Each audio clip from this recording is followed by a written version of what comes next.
할렐루야! 2025년 7월 25일 금요일 아침입니다. 성도들에게 찾아가는 말씀, 오늘은 민수기 24장의 말씀을 함께 묵상합니다. 세계적인 심리학자 크리스토퍼 차브리스는 한 가지 유명한 실험을 진행했습니다. 참가자들에게 농구공을 주고 하얀 셔츠를 입은 사람들이 몇 번 패스하는지 집중해서 세라고 요청합니다.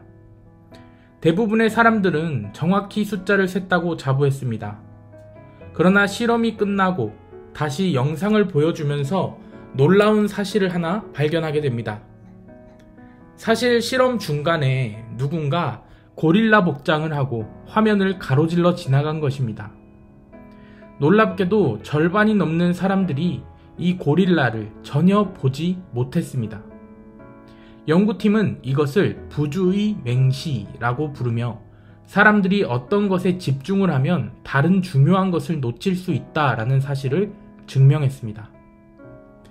이처럼 그저 눈을 뜨고 있다고 해서 다 보이는 것은 아닌 것 같습니다. 때로는 욕망이, 두려움이, 혹은 내가 듣고 싶은 말만 듣는 고집이 우리 눈을 가리울 때가 있습니다. 오늘 우리가 함께 보고 있는 말씀에 나오는 발람도 그러했습니다. 그는 하나님이 이스라엘을 축복하신다라는 뜻을 알고 있었지만 자꾸 다른 해석을 기대했습니다. 그런데 결국 그의 눈이 열리자 그는 이전과는 전혀 다른 시야로 하나님의 뜻을 보기 시작합니다. 오늘 민수기 24장은 발람이 세 번째로 발언하는 장면에서 시작됩니다. 그는 모압 왕 발락의 명령에 따라 이스라엘을 저주하러 왔지만 하나님은 그 입술을 사용해 계속해서 축복을 선언하게 하십니다. 그리고 3절과 4절에 그는 이렇게 고백합니다. 함께 3절에서 4절 말씀 보겠습니다. 그가 예언을 전하여 말하되 부올의 아들 발람이 말하며 눈을 감았던 자가 말하며 하나님의 말씀을 듣는 자, 전능자의 환상을 보는 자, 엎드려서 눈을 뜬 자가 말하기를. 우리는 이 고백에서 눈을 감았던 자, 엎드려서 눈을 뜬 자라는 표현에 주목할 필요가 있습니다. 이것은 육체적 시야를 말한다기보다 자신도 모르게 닫혀있던 영적인 눈을 이제서야 뜨게 된 것을 고백하고 있는 것입니다. 하나님께서 허락하신 환상을 본다는 것은 곧 하나님의 시선으로 세상을 보기 시작했다라는 뜻입니다.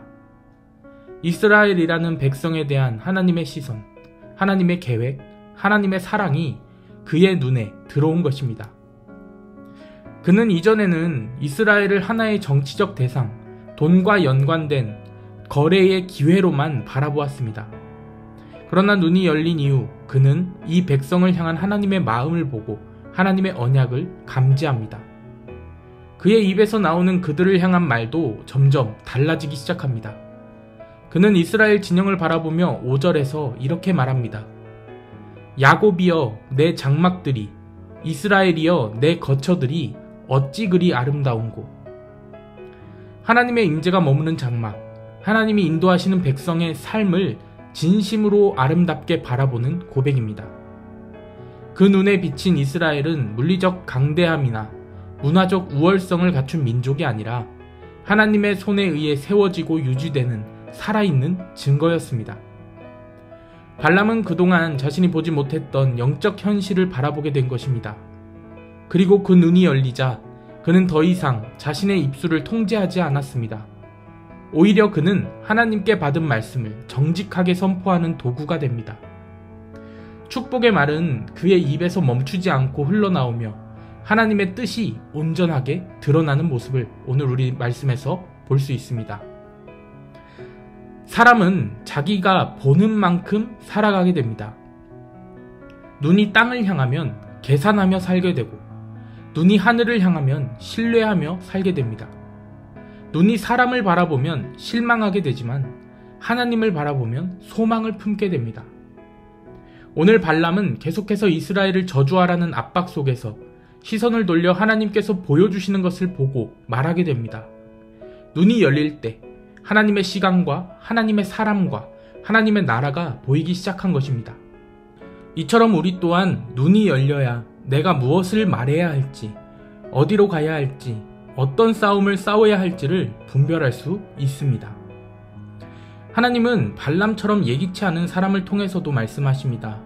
눈이 열릴 때 그는 하나님의 계획을 보고 말하고 순종할 수 있었습니다. 그리고 그 입술은 결국 축복의 통로가 되었습니다. 오늘 우리도 그 축복 안에 서 있습니다. 우리의 상황이 어떻든지 하나님은 여전히 우리 가운데 말씀하십니다. 때로는 우리가 보지 못할 때도, 들리지 않을 때도 주님은 여전히 우리를 향해 일하고 계십니다. 오늘 하나님이 여러분의 눈을 새롭게 열어주시기를 축복합니다. 낙심된 현실만이 아니라 그 너머에서 역사하시는 하나님의 손길을 보게 되기를 소망합니다. 나의 시야가 닿지 않는 곳까지 일하시는 하나님의 계획을 믿음의 눈으로 바라보게 되기를 바랍니다. 그리고 여러분의 입술도 축복의 입술이 되기를 소망합니다. 여러분의 말 한마디, 기도 한 줄, 위로 한마디가 누군가의 어둠을 밝히는 하나님의 도구가 되기를 축복합니다. 오늘 이 아침 눈뜨게 하시는 하나님이 여러분의 삶을 인도하십니다. 그러니 두려워하지 마십시오. 낙심하지 마십시오. 주님은 지금도 여러분을 향해 말씀하십니다. 내가 너를 보고 있다. 내가 너를 이끌 것이다. 내가 너를 축복할 것이다. 주님께서 여러분의 눈을 밝히셔서 하나님의 계획을 깨닫게 하실 것입니다. 주님께서 여러분의 발걸음을 인도하셔서 혼란 속에서도 담대히 걸어가게 하실 것입니다. 주님께서 여러분의 입술을 사용하셔서 축복의 통로가 되게 하실 것입니다. 그런 주님의 은혜가 오늘도 여러분의 삶에 충만히 임하시기를 주님의 이름으로 간절히 축원합니다. 아멘.